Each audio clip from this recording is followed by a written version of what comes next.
What's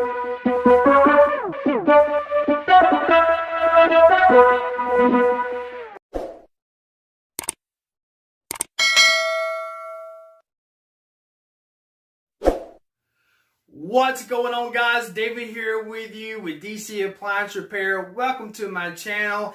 Hey, if you're interested in learning about the appliance repair business, or if you want to learn how to make money on the side, be sure to hit the subscribe button and become a part of my channel. We share great information about the appliance repair field. Today, I want to be talking to you a little bit about scheduling your customers efficiently. Yes, that's right. When your customer calls and they're on the other side of the world and you're going to be over here, hey, you need to schedule that customer efficiently. That's what I'm going to be talking about in the next clip. I appreciate each and every one of you guys. I'll see you in the next video.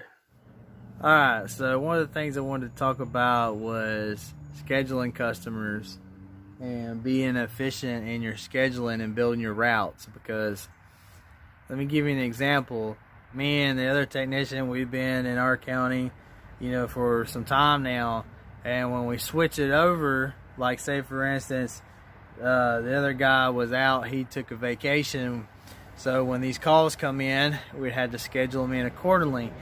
And so the other day I was over there and I noticed that when I was in that area, just how the calls were and the distance between the jobs were maybe 10-15 minutes max. They was real close, and I was able to schedule them, and do that accordingly. But that you got 4 or 5 different cities that's in this county, and sometimes it takes 25 to 45 minutes just to get to one area in this one county. And so the guy that's over in the Escambia County area, is able to do jobs and do more efficiently. And another thing I noticed too is that over in the other county there is older appliances, and over in my county there is newer appliances.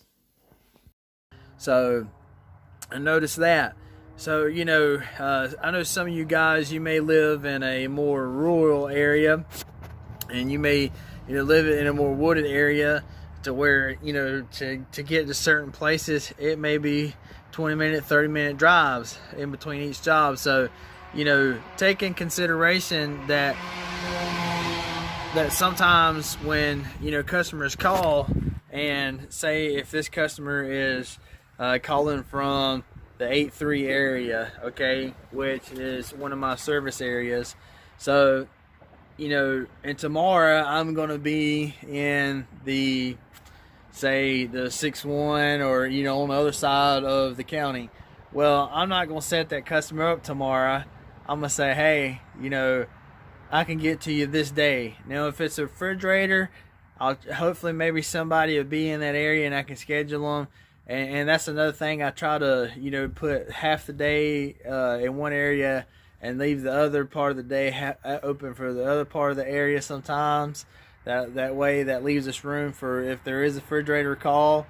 But pulling up your addresses and scheduling people, and that's another thing. I feel like that when you're at a customer's house and you're you're there, you're about to write them up a quote, I feel like it's best to go ahead and quote them right then.